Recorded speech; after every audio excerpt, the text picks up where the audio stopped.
लखनऊ में उत्तर Pradesh pharmacy college एवं pharma industries welfare association की सामान्य सभा संपन्न हुई।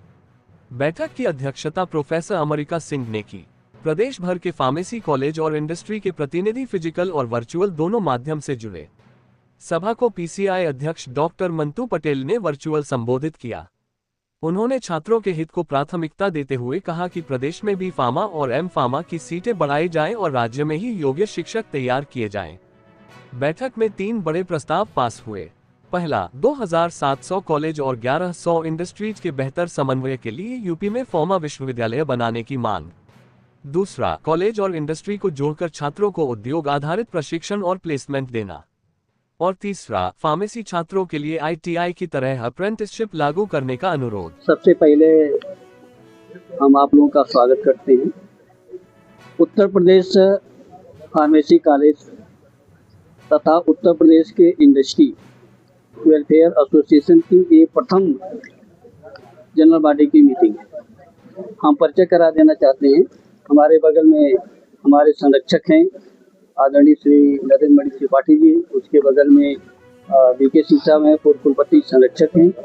उनके बगल में प्रोफेसर एएल विद्यार्थी हैं, फार्मर वाइस चांसलर हैं। दोनों फार्मर वाइस चांसलर हैं, ये हमारे संरक्षक हैं। हमारे बगल में उपाध्यक्ष महोदय हैं जो पहले एमएलसी रह चुके हैं। उनके बगल में अवधेश जी हैं, हमारे सेक्रेटरी हैं, और जनरल सेक्रेटरी लगता कि स्वागत में लगे हुए हैं। ये हमारी पूरी टीम है और 6 लोग इसमें जॉइंट सेक्रेटरी हैं। अब प्रश्न ये है कि क्या आवश्यकता है इस एसोसिएशन का। हमारे सिर्फ 3 बिंदु हैं। मांग नहीं है, हम सहयोग कर रहे हैं। पहला मांग ये है या सहयोग है या सरकार से आग्रह है।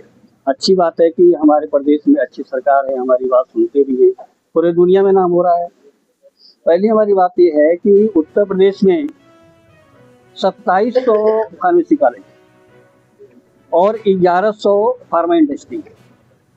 हम दोनों लोग एक सिक्के के पहलू हैं। दोनों में कैसे इंटरेक्शन हो, कैसे वेलफेयर हो, पहला मुद्दा है।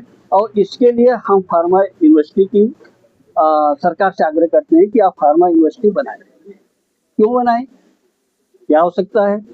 आवश्यकता इसलिए है कि हमारे 2 एग्जामिनिंग बॉडी है। एक उत्तर प्रदेश टेक्निकल यूनिवर्सिटी है और एक बोर्ड ऑफ टेक्निकल एजुकेशन है। स्थिति क्या है? आत्मचिंतन करने की जरूरत है। हम लोग इतने वरिष्ठ लोग क्यों कूद पड़े मैदान में? कष्ट होता है कि टेक्निकल यूनिवर्सिटी जहाँ भी फार्मा का, बीटेक का तमाम डिग्री ओपन की है, वहाँ से बच्चे प्रदेश से और स्टेट में माइग्रेट है। हमारे इंजीनियरिंग कॉलेज बंद हो रहे हैं, हमारे फार्मेसी कॉलेज बंद हो रहे हैं। पहले तो ही था, हम लोग भी मेरे थे, कल लोग बैठे हैं, हम लोग सब टेक्निकल के लिए क्या काम करेगा? पहले बात सुनिए ना, हम एक ही बिल बता रहे हैं, आप इसको छापिए। पहला कि हमको फार्मेसी विश्वविद्यालय चाहिए। हम फार्मेसी कॉलेज जो 2700 है पूरे प्रदेश में, अभी देखें ना कोरोना में क्या स्थिति थी। हम चाहते हैं कि हमारी एक अलग यूनिवर्सिटी बने। कैसे बने? जैसे यूनिवर्सिटी आज के आज़ादी के जस्ट बाद मदन मोहन मालवीय ने बनाया, सबके सहयोग से। माननीय मुख्यमंत्री जी अपील करें ना प्रदेश की जनता से कि हमको जमीन चाहिए, हमें धन चाहिए। हम आश्वासन देना चाहते हैं, इतनी जमीन इतना पैसे मिल जाएंगे कि दुनिया का सबसे बड़ा विश्वविद्यालय बन सके। जब आज़ादी के समय हमारा देश गरीब था, आप तो गरीब है नहीं, तो जन सहयोग से एक विश्वविद्यालय की स्थापना, जिसका जो है फार्मेसी विश्वविद्यालय बने, ये हमारा पहला। दूसरा है मांग, क्या आग्रह है, मांग तुम लोग करेंगे नहीं, हम सरकार का ही सहयोग कर रहे हैं। हमारे जो बच्चे पलायन कर रहे हैं, कभी काउंसिलिंग लेट हो जाती है, कभी ऐसे शासन में वो बैठ जाते हैं, ऐसी पॉलिसी बना देते हैं कि बच्चे दूसरे प्रदेश चले जाते हैं। हमारे 2 वाइस चांसलर बैठे हुए हैं। आप पूछिए, उत्तर प्रदेश में 10 यूनिवर्सिटी ऐसे हैं जहाँ पर एप्लीकेशन 3 लाख से ज़्यादा आता है। गलगोटी में 4 लाख आता है, 3 लाख 4 लाख से ज़्यादा एप्लीकेशन आती है।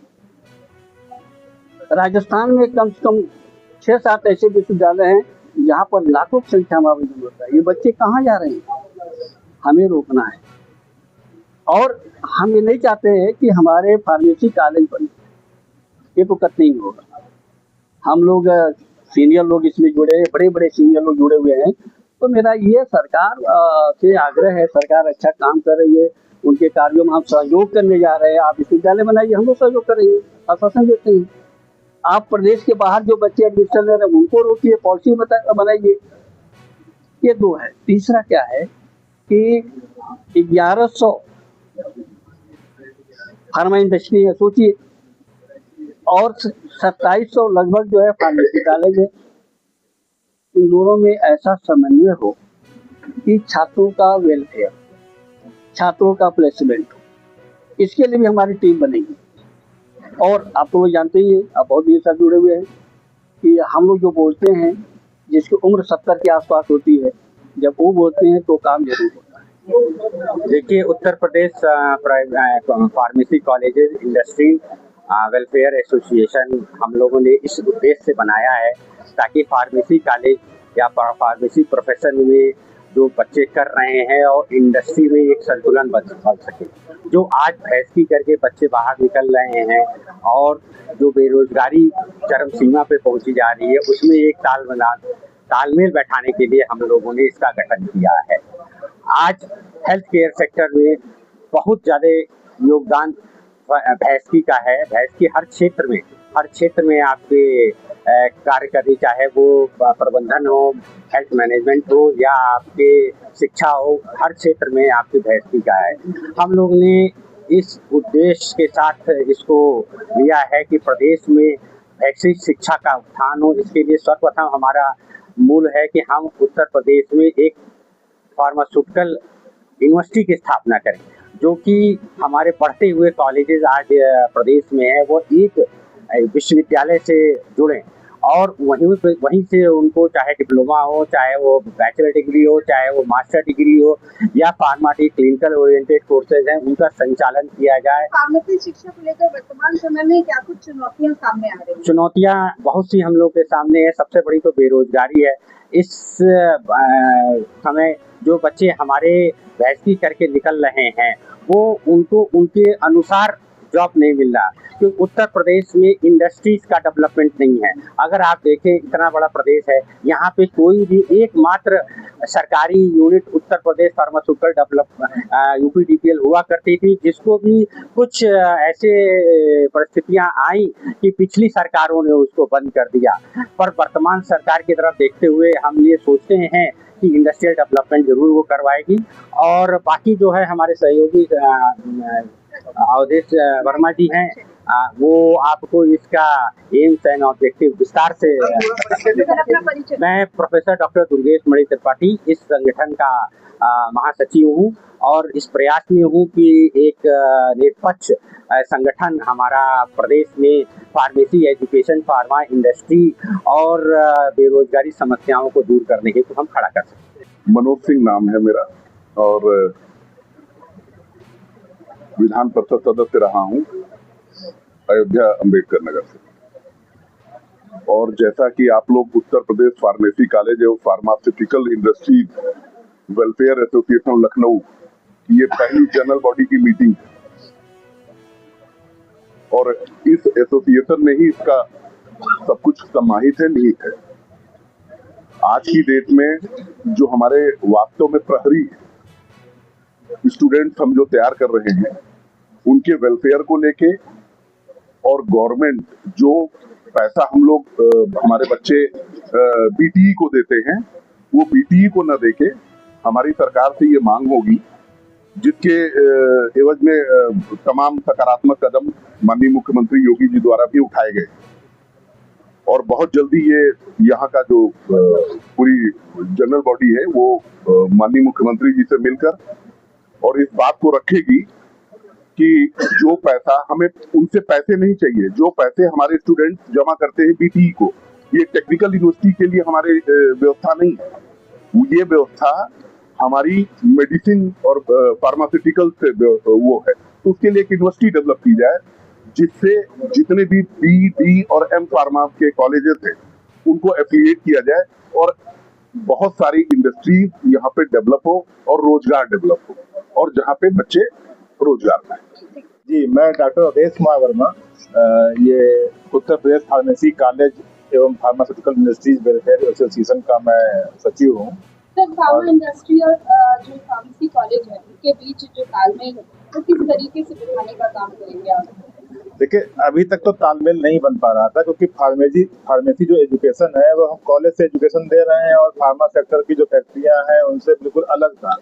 अभी इंडस्ट्रीज में हम ट्रेनिंग के लिए पर्पज से ही भेजते थे, लेकिन अब जो ये वेलफेयर एसोसिएशन बना है इसका उद्देश्य ही यही है, क्योंकि इसमें नाम में भी आपने देखा होगा उत्तर प्रदेश फार्मेसी कॉलेज एवं वेलफेयर एसोसिएशन। तो फार्मेसी कॉलेज और फार्मास्यूटिकल जो इंडस्ट्रीज है इन दोनों को कनेक्ट करके हम लोगों ने इस एसोसिएशन को बनाया है, और इसमें हम लोग का यही हमेशा से रहेगा कि दोनों सेक्टर मतलब फैक्ट्री को और अपने कॉलेज को हम कैसे कोलैबोरेट करें और बच्चों को कैसे अधिकतम लाभ पहुंचा सकें। अभी जो भाई साहब ने कहा कि बेरोजगारी की समस्या है, तो ये जो आइडेंटिफाई हुआ है इसको दूर करने के लिए ये सबसे महत्वपूर्ण कदम रहेगा कि हम फार्मा सेक्टर की कंपनियों से कैसे कोलैबोरेट करते हैं और उनके सहयोग से अपने बच्चों को रोजगार में कैसे मदद कर सकते हैं।